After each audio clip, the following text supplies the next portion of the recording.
Jesus abençoe a todos. Jesus quer que você viva pela fé. E a fé é acreditar em Jesus. Então, viver pela fé é viver pela palavra de Deus. Paulo confessa: por isto estou disposto a pregar o evangelho também a vocês que estão em Roma. Não me envergonhe do evangelho, porque é o poder de Deus para a salvação de todo aquele que crê, primeiro do judeu, depois do grego, porque no Evangelho é revelada a justiça de Deus, uma justiça que do princípio ao fim é pela fé, como está escrito: o justo viverá pela fé. Viver pela fé é como Paulo ensina. Moisés descreve desta forma a justiça que vem da lei. O homem que fizer estas coisas viverá por meio delas. As leis do Antigo Testamento eram muito mais rigorosas. Eram obrigatórias obedecer tudo para obter a bênção. Maldito quem não puser em prática as palavras desta lei. Todo o povo dirá amém. E o povo disse amém. Obedecer era pôr em prática as palavras. A preocupação de Paulo pelos judeus é explicado. Irmãos, o desejo do meu coração e a minha oração a Deus pelos israelitas é que eles sejam salvos. Posso testemunhar que eles têm zelo por Deus, mas o seu zelo não se baseia no conhecimento, porquanto, ignorando a justiça que vem de Deus e procurando estabelecer a sua própria, não se submeteram à justiça de Deus. Porque o fim da lei é Cristo, para a justificação de todo o que crê. Por isso, Paulo continua a explicar: a justiça que vem da fé diz: não diga em seu coração: quem subirá aos céus? Isto é, para fazer Cristo descer. Ou quem descerá ao abismo? Isto é, para fazer Cristo subir dentre os mortos. Mas o que ela diz? A palavra está perto de você, está em sua boca e em seu coração. Isto é, a palavra da fé que estamos proclamando. Se você confessar com a sua boca que Jesus é Senhor e crer em seu coração que Deus o ressuscitou dentre os mortos, será salvo, pois com o coração se crê para a justiça e com a boca se confessa para a salvação. Como diz a Escritura, todo que nele confia jamais será envergonhado. Não há diferença entre judeus e gregos, pois o mesmo Senhor é Senhor de todos e abençoa ricamente todos os que o invocam, porque todo aquele que invocar o nome do Senhor será salvo. Viver pela palavra, então, significa a palavra de Deus na boca e no coração. Só neste caso, falar e crer é a mesma coisa. Confessar é falar pela boca e crer no coração é fé mesmo escondido.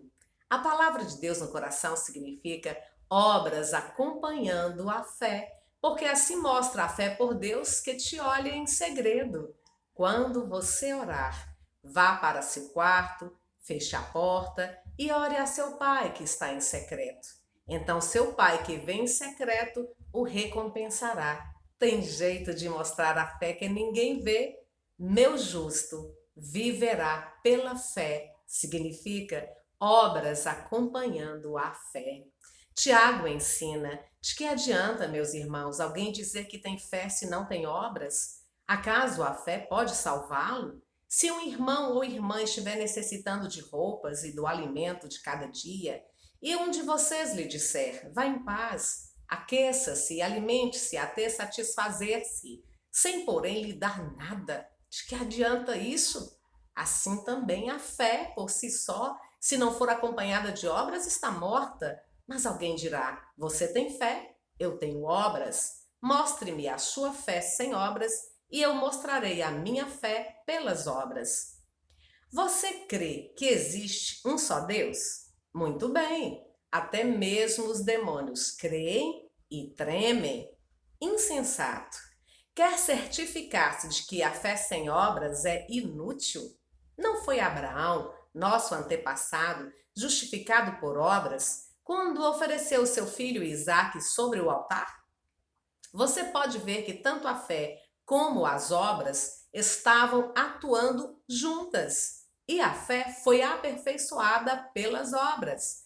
Cumpriu-se assim a escritura que diz: Abraão creu em Deus, e isso lhe foi creditado como justiça, e ele foi chamado amigo de Deus. Vejam que uma pessoa é justificada por obras e não apenas pela fé.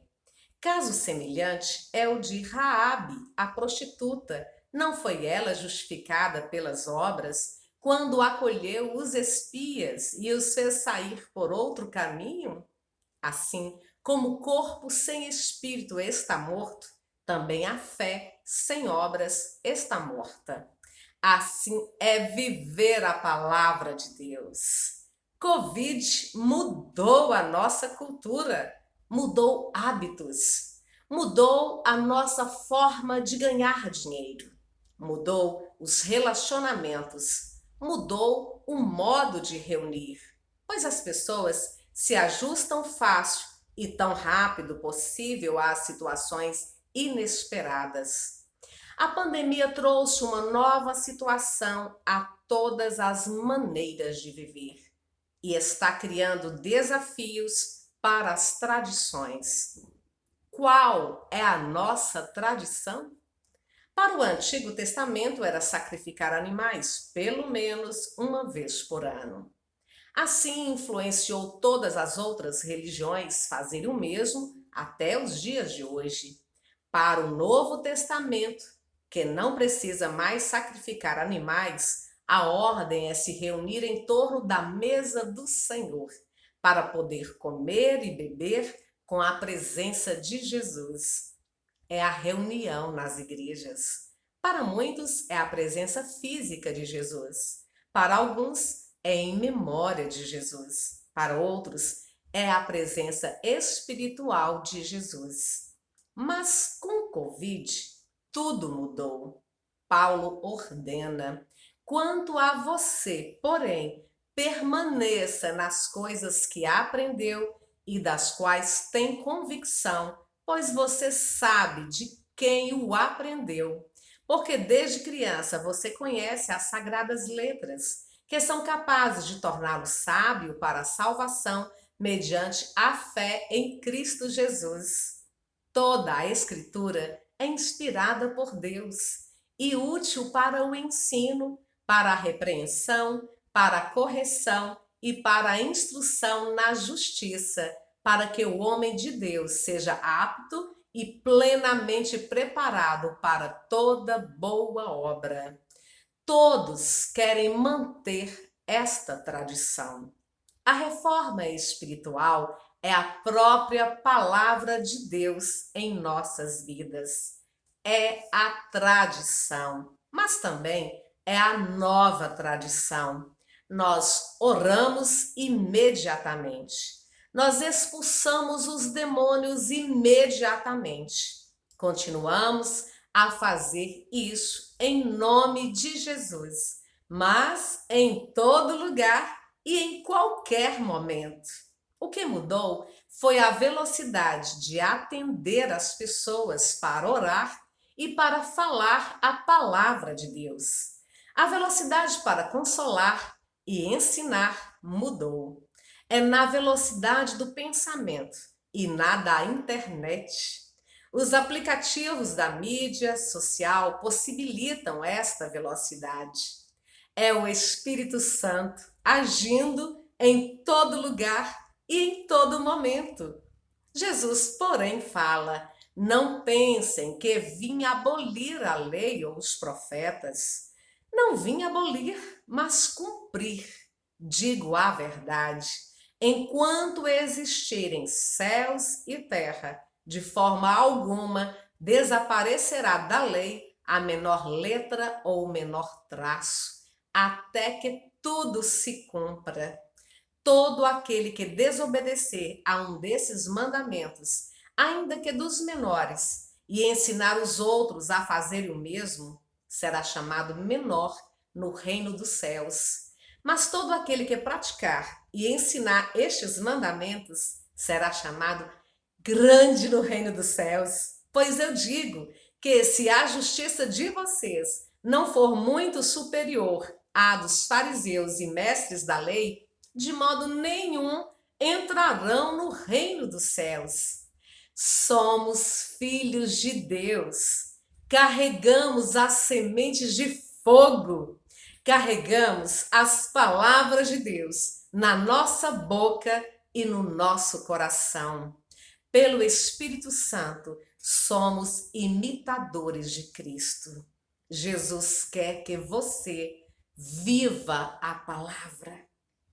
A justiça tem que ser superior à das tradições. Ore comigo. Diga: Jesus, eu te amo. Como filha de Deus, eu confesso Jesus como meu Senhor, meu Salvador, meu Deus, que morreu na cruz pelos meus pecados, ressuscitou dos mortos, venceu a morte, me livrou do diabo e me aceitou como filha de Deus. Eu te peço o seu melhor presente, o Espírito Santo, em nome de Jesus. Vem, Espírito Santo, eu te peço, me faz viver a tua palavra, em nome de Jesus. Obrigada, Jesus. Jesus abençoe a todos mais e mais.